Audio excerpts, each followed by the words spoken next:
All right, our start, we give all praises to Yahweh Ba'Shem Yahweh Shai Ba'Shem, Kakodash, to honors to the elders and apostles, great millstone, peace, blessings, and salutations to all the like Achim, walk Wathim, learning, teaching truth and sincerity. All right, this is going to be another video. Spirit, I'm going to let this clip play. We'll get right into it. This dude, there's a saying in the world. Let me see if I can find it.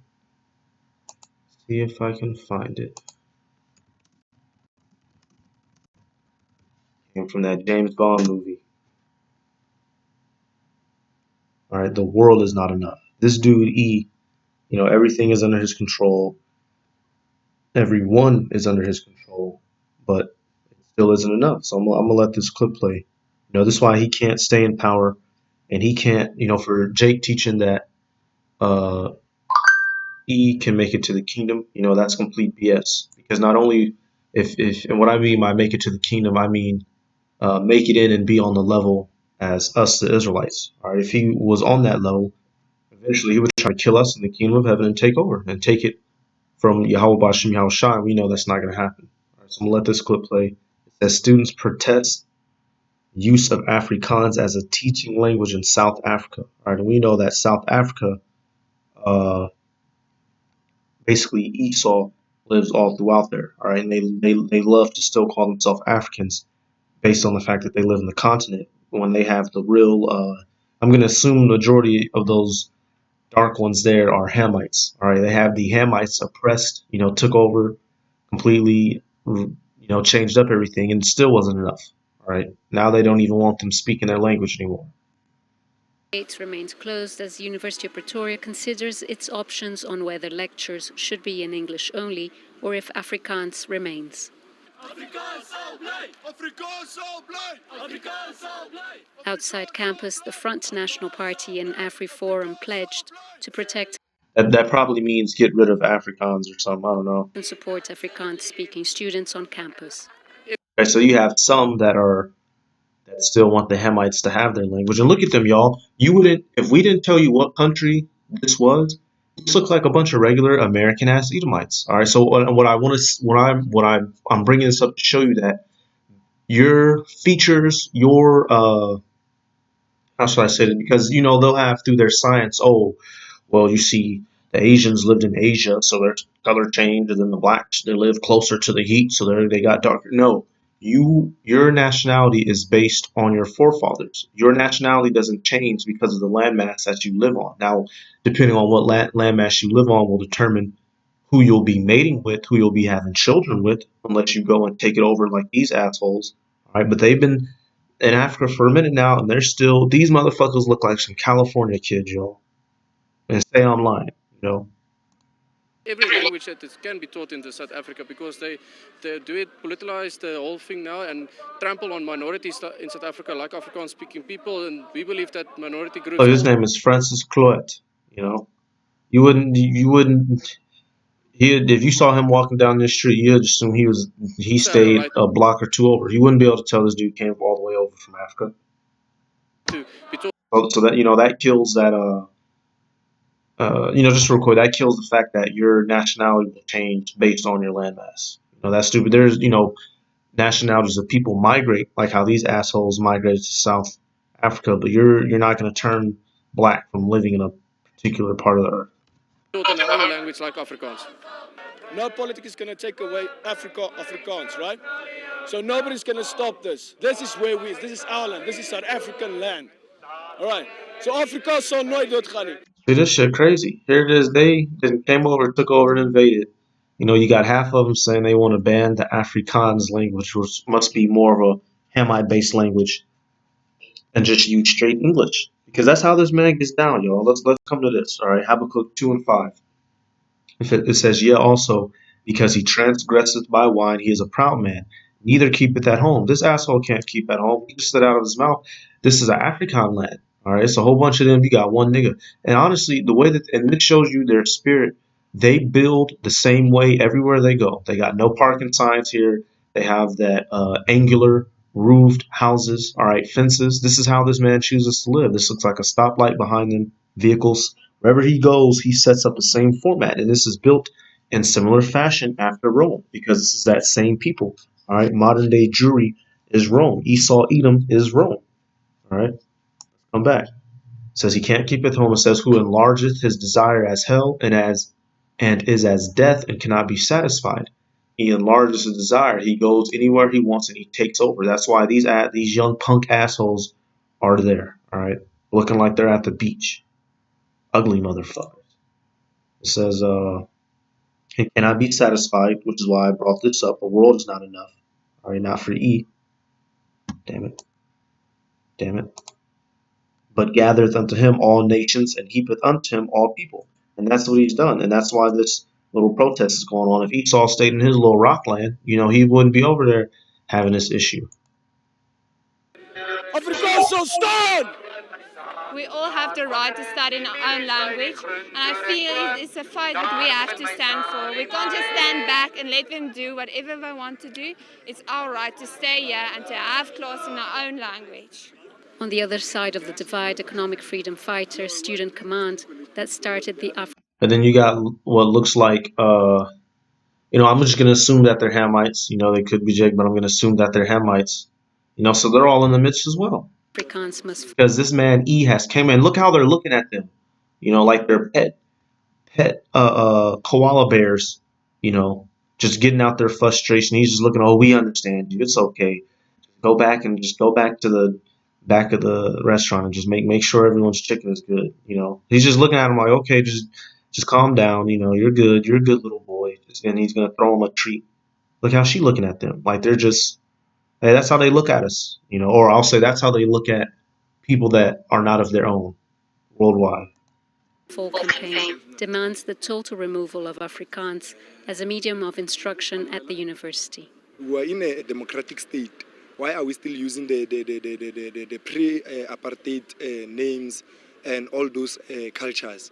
So what we are hoping is the management to come down and engage with the student leaders on the way forward, because we've been saying that let's engage as intellectuals, let's map way forward, let's sit on the table and discuss what we need and why are we saying. And if I'm not messing up, it sounds like he wants to get rid of Afrikaans. It sounds like he just wants to speak the white man English. I guess his basis is so they'll be taken more serious. Why are we using a prehistoric language? We can speak English like y'all. So he all confused. He all through. Just all through. Just throughness everywhere. Africans must fall. Why are they saying Africans mustn't fall? A meeting between AfriForum and the university's language task team has already You know what? If I could, I would make this the fucking screensaver. I'd make this the. Hey, he knows what's coming. He knows that he did wrong, and he knows that he has to be paid back. This is a good picture, and we're going to be using his own people to do him over in the kingdom. This is what he knows, because they know they did wrong, y'all. They know they did wrong, and she gonna go right either into a field or somebody harem, whoever, brothers, y'all can, brothers be making use of the motherfuckers. All right, let's come to this. Because this is nothing new. All right, Revelation 13, and ultimately this is gonna do. He's like this because this is his nature. This is the nature of the beast to come down hard. All right, and if you don't listen, for it to kill you, just like a wild animal. If you come across a wild animal, if you make a bad move, it will attempt to kill you. All right, we're gonna go straight to Revelation 13 and 15. It says, "And he had power to give life unto the image of the beast, that the image of the beast should both speak and cause that as many as would not worship the image of the beast should be killed." And that's what we're experiencing. All right, one of the images, one of the things that is a part of the image is his language. All right, his image, his language, his philosophies, his idolatry, or his fornication, his lack of, I already said idolatry. So basically, his way of living that goes back to ancient Rome and all of its many different facets and I don't want to say incorporations, but the many different ways he incorporates it. All right, the way just damn standing in a fucking single file line. How they taught you that punk ass shit in school. All right, that's another one. His schooling system, his colleges, that's all a part of his image. And if you don't live by that, he wants to destroy you, which is what this whole tumult is about. Anyway, over there in South Africa. All right, it says and as many as would not worship the image of the beast should be killed. And this is going to be manifested by the mark of the beast, which is the RFID chip. So if you refuse to take the mark of the beast, You'll be refusing to worship the image, therefore they will want to kill you. And you already experienced this on a minor level today. If you don't want to worship certain parts of the image of the beast, all right, if you don't want to listen to his penal code system, if you go make a right turn, and instead of you landing in the right lane, you land in the left lane, a cop is going to get behind you and question why you made that turn, why you didn't land in this exact lane. What law is that in the Bible?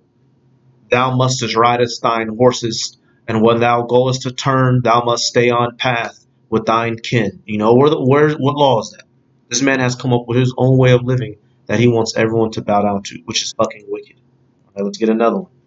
First Maccabees, and this is the same shit over again. This is how this dude lives. That's how we know, and that's how through our elders and apostles, through the Bahashim Rachachorash, right, in the name of the Holy Spirit, we've been able to identify this man because he's been doing the same thing every way, all right, every time. He's not what do you call it? He doesn't mix it up. You know, he rules the same way.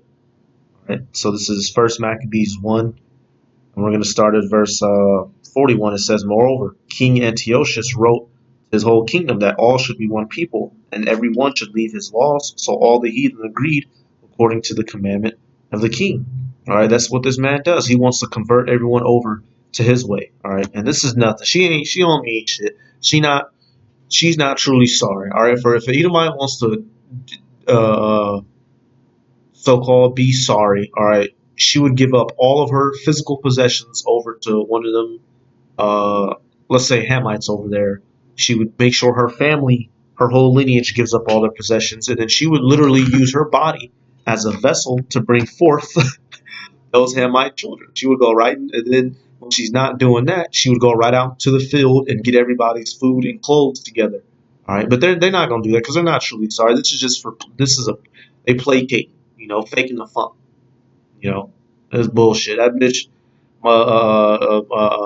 Esau, you know, you might bitch think because they deal with a couple, Jake. You know, no, that don't make you down. You know, when they get older, they're gonna go right back and get married to Tom and go live their happy life. All right, leave your ass in the hood. All right, but this is how this man gets down. He converts, and if you don't listen, he kills you.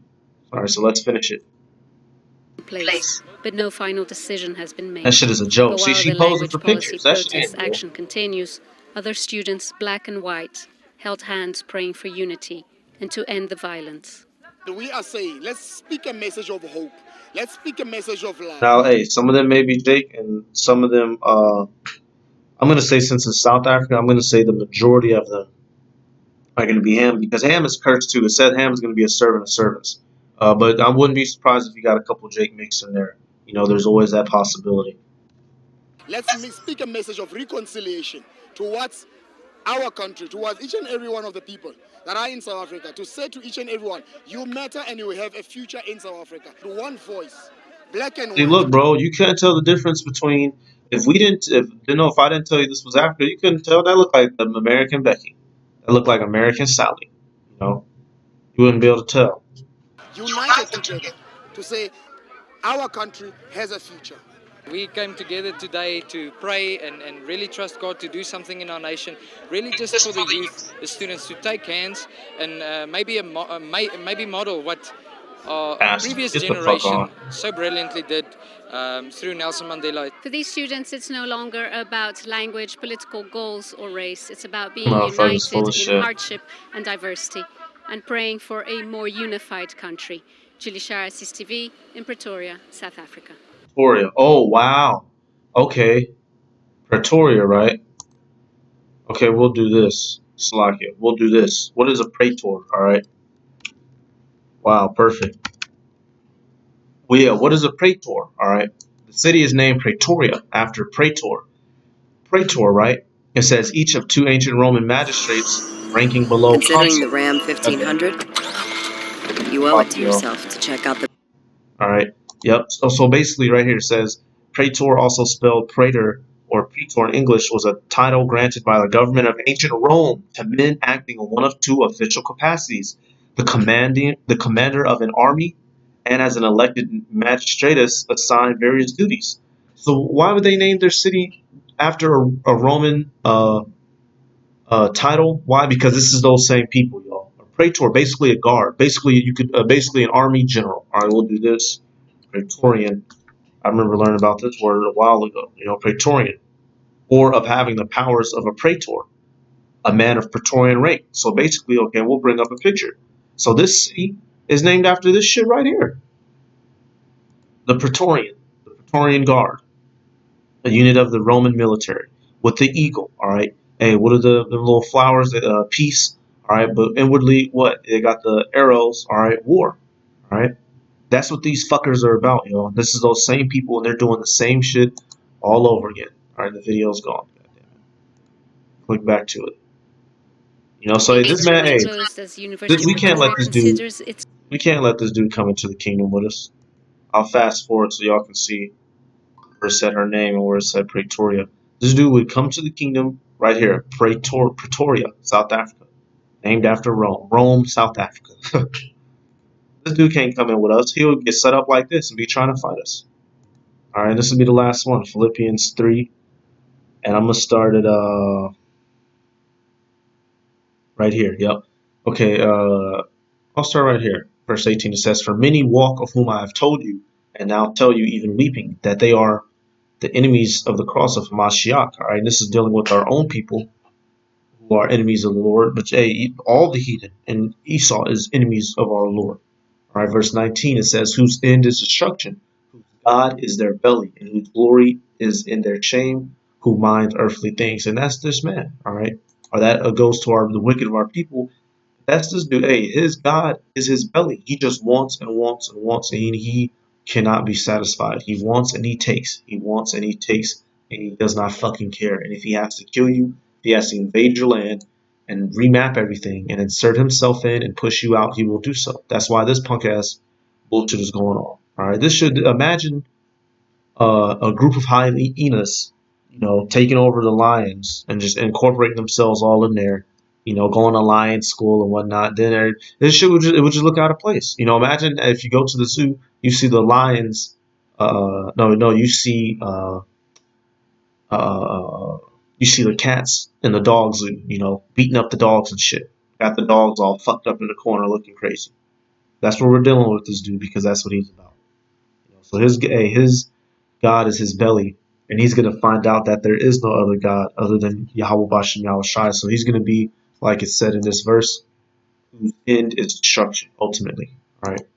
He's full of lust, he's full of his desires as hell, and that's not going to go on forever. All right, so I'm going to give all praises to Yahweh Bashem Yahweh Shai, Bahashem, Rakakarash, to honors to the elders and apostles, Great Millstone.